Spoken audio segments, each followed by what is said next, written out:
Hey guys, it's Ben the Coin Geek at Old Pueblo Coin, and today we're going to look at a bunch of slabs that are proof-like.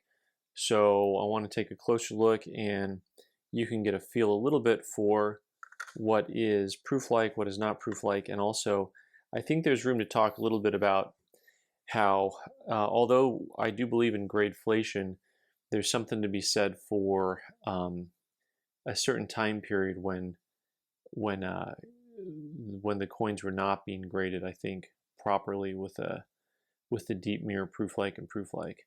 So this 84O is a more modern holder. It's got the 4 prongs on the NGC holder instead of the solid holder. 64 deep mirror proof-like. One of the things that really sets this coin apart is that cameo finish. Once you get the black and white, the black fields and the white surfaces, it always makes the coin look sharper. These I always found really hard to grade because the contact marks are really obvious. When you look at all that chatter on there on the field and you think, you know, maybe that's only a 63, and yet they call it a 64. And so it's interesting to me because I think it's harder to grade these coins. It seems like they're more lenient on some of these proof-like coins because the marks are so much easier to see. But I kind of have the feeling if you kept looking at them up close, you would see a difference. Now, let's compare that to this 64, also deep proof-like on this 82S. First of all, 82Ss are not going to usually have that same cameo effect, that black and white surface. So when you're talking about the proof-like quality of the field, they're literally talking about how reflective is the field. So this whole coin has a satin finish to it, so it does not have that black and white finish. But you can see that it really has a strong reflective surface anyway. At the end of the day, a lot of people are going to buy these coins based on what the holder says.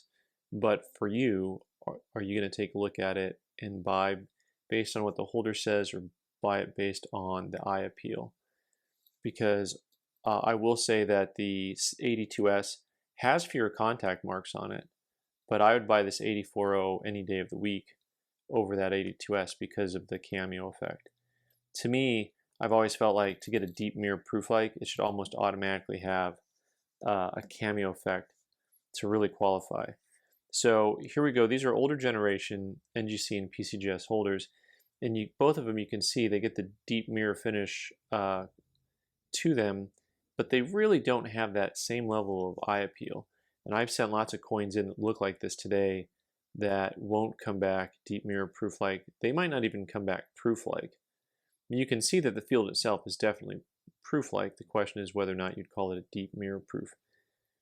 So one of the things to look for is just how far that field will reflect an image. You know, they use the term mirror for a reason, because literally you should be able to see, you know, writing in it like a mirror. Let's see if we can get the angle right. And you want to be able to see the words in the field, and how far you can see the words in the field was one of the ways that people used to talk about looking at.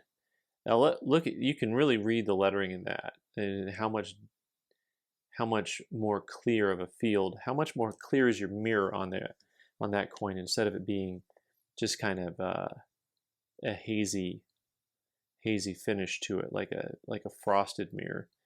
And I don't mean like on the coin. I mean literally, if you had a mirror and it had a little bit of frosting on it, and it wasn't quite as clear, you know, that's really what you're looking for. This is a 97 Morgan. We got with a 64 proof-like, and you'll see. So to me, this is more indicative of what you'll see nowadays, like these coins that say deep mirror proof-like versus this one coming back proof-like. This is more like what I think of for proof-like. So these two older dimples, deep mirror proof-likes, I would call them probably just proof-likes if I had them.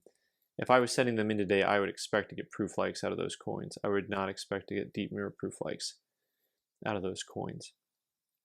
Lots of times on these proof-like coins, you see all those hairlines that run north and south, like in between, well, all the devices right there, but there's really fine lines going north and south. That is all from the die and from the planchet. That is not those are not polished lines. That is not someone who, those are not cleaning lines, I should say.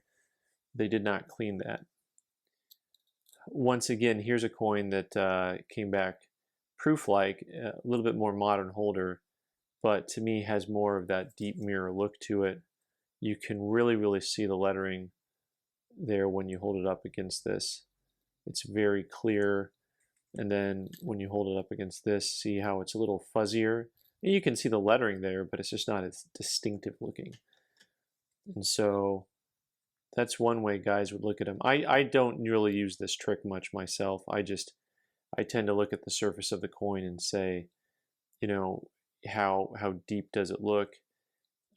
Here's another one, this ADS. This one is a 4 proof-like, and I think mostly it's a 4 proof-like because the reverse on the coin is not quite as deep.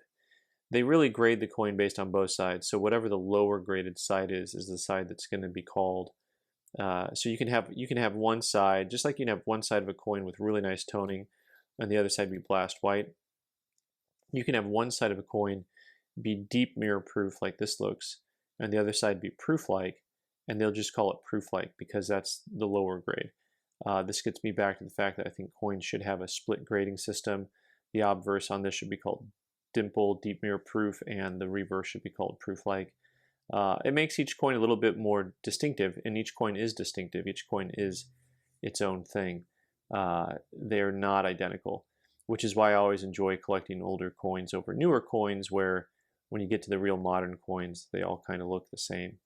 And to me, that's not as fun as being able to find something that actually circulated and, you know, came back with different strike quality, you know, different marks on it, you know, different people held the coin, that type of thing. The history is always there.